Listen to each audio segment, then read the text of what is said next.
एडीफ्यूचर channel में आपका स्वागत है। आपके मिलते भरपूर सहयोग के लिए हम आभारी हैं और उम्मीद करते हैं कि आगे भी आपका सहयोग इस प्रकार मिलता रहेगा। हिंदी व्याकरण की कड़ी में आज हम आपके समक्ष रचना के आधार पर वाक्य लेकर उपस्थित हुए हैं। वाक्य रचना के आधार पर कक्षा 10 CBSE में 4 अंक निर्धारित हैं। वाक्य किसे कहते हैं और रचना के आधार पर वाक्य कितने प्रकार के होते हैं, आज हम इस पर चर्चा करेंगे। वाक्य की परिभाषा: सार्थक शब्दों का ऐसा समूह जो अपना अर्थ पूरी तरह से व्यक्त कर सके वाक्य कहलाता है। वाक्य के तत्व: वाक्य के मुख्यतः 5 तत्व गुण होते हैं। नंबर 1, सार्थकता। वाक्य रचना के लिए आवश्यक है कि उसमें सभी शब्द सार्थक हों। वाक्य में कभी कभी निरर्थक शब्द भी सार्थक हो जाते हैं, जैसे अरे भाई गाना वाना सुनाओ, यहाँ वाना निरर्थक शब्द है। नंबर 2, योग्यता। शब्दों में सार्थकता के साथ प्रसंग के अनुसार अर्थ स्पष्ट करने की योग्यता भी होनी चाहिए, जैसे गाय घास पीती है। वाक्य में सार्थक शब्द होने के बावजूद सही अर्थ देने की योग्यता नहीं है, क्योंकि घास खाने की वस्तु है, पीने की नहीं। 3, आकांक्षा। वाक्य के एक पद को सुनने के बाद दूसरे पद को जानने की इच्छा को व्याकरण में आकांक्षा कहते हैं, जैसे सोहन खा रहा है। प्रश्न उठता है क्या खा रहा है, ये गुण ही आकांक्षा है। 4, पदक्रम। प्रत्येक भाषा में पदक्रम की व्यवस्था व्याकरण के अनुसार होती है, जैसे जाएगा मोहन कल मुंबई। इस वाक्य में स्पष्टता नहीं है।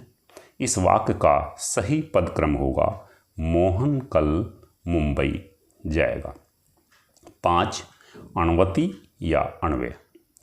वाक्य में प्रयुक्त शब्दों के लिंग, वचन, काल आदि का क्रिया के साथ मेल होना आवश्यक है। इसके बिना अर्थ में व्यवधान उत्पन्न होता है, जैसे रीना पढ़ता है। इस वाक्य में क्रिया पढ़ती है आएगा। वाक्य के अंग। प्रत्येक वाक्य के 2 अंग होते हैं, कर्ता और क्रिया।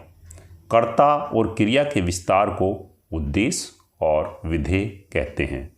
उद्देश्य: वाक्य में कर्ता या जिस व्यक्ति या वस्तु के बारे में कहा जाए उसे उद्देश्य कहते हैं। विधेय: वाक्य में कर्ता या उद्देश्य के बारे में जो कुछ कहा जाए उसे विधेय कहते हैं, जैसे मोहन बाजार जा रहा है। इस वाक्य में मोहन उद्देश्य है और बाजार जा रहा विधेय है। रचना के आधार पर वाक्य भेद। रचना के आधार पर वाक्य 3 प्रकार के होते हैं। 1, सरल वाक्य। 2, संयुक्त वाक्य। 3, मिश्र वाक्य। नंबर 1, सरल, साधारण या विधानवाचक वाक्य। जिस वाक्य में एक उद्देश्य और एक ही विधेय हो, अर्थात एक कर्ता और एक ही क्रिया हो, वे सरल या साधारण वाक्य कहलाते हैं, जैसे वह पुस्तक पढ़ रहा है, मोहन बाजार जा रहा है। नंबर 2, संयुक्त वाक्य। जिस वाक्य में 2 या 2 से अधिक स्वतंत्र उपवाक्य किसी समुच्चय बोधक अव्यय से जुड़े होते हैं उन्हें संयुक्त वाक्य कहते हैं, जैसे वह बाजार गया और उसने फल खरीदे। दिन भर बारिश होती रही इसलिए वह नहीं आया। इन वाक्यों में और इसलिए समुच्चय बोधक अव्यय हैं। समुच्चय बोधक अव्यय: जो अव्यय पद एक शब्द का दूसरे शब्द से, एक वाक्य का दूसरे वाक्य से संबंध जोड़ते हैं, वे समुच्चय बोधक या योजक कहलाते हैं, जैसे और, एवं, तथा, या, अथवा, इसलिए, अतः, फिर भी, तो, नहीं, तो, किंतु, परंतु, लेकिन, पर आदि का प्रयोग करके जोड़ा जाता है। नंबर 3, जटिल या मिश्र वाक्य। जिस वाक्य में एक प्रधान उपवाक्य और एक या एक से अधिक आश्रित उपवाक्य हों उसे जटिल या मिश्र वाक्य कहते हैं। जैसे विद्यार्थी साहसी होते हैं, वे उन्नति करते हैं, जो कमाएगा वह खाएगा, मैंने उसे पढ़ाया तब अमेरिका भेजा।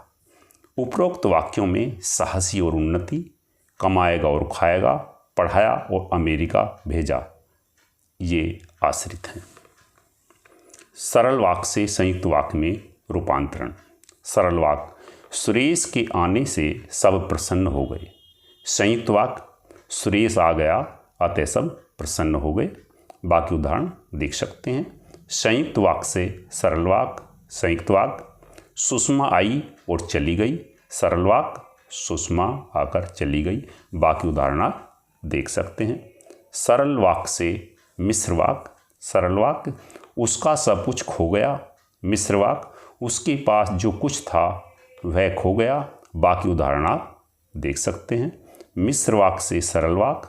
मिश्र वाक्य, जब धन होता है तो घमंड हो जाता है। सरल वाक्य, धन होने पर घमंड हो जाता है। बाकी उदाहरण आप देख सकते हैं। संयुक्त वाक्य से मिश्र वाक्य। संयुक्त वाक्य, रमेश आया और मोहन चल दिया। मिश्र वाक्य, जैसे ही रमेश आया वैसे ही मोहन चल दिया। बाकी उदाहरण आप देख सकते हैं। मिश्र वाक्य से संयुक्त वाक्य।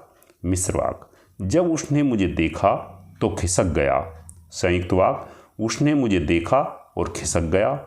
मिश्र वाक्य, जिसका मुझे भय था वही हुआ। संयुक्त वाक्य, इसका मुझे भय था और यही हुआ। धन्यवाद।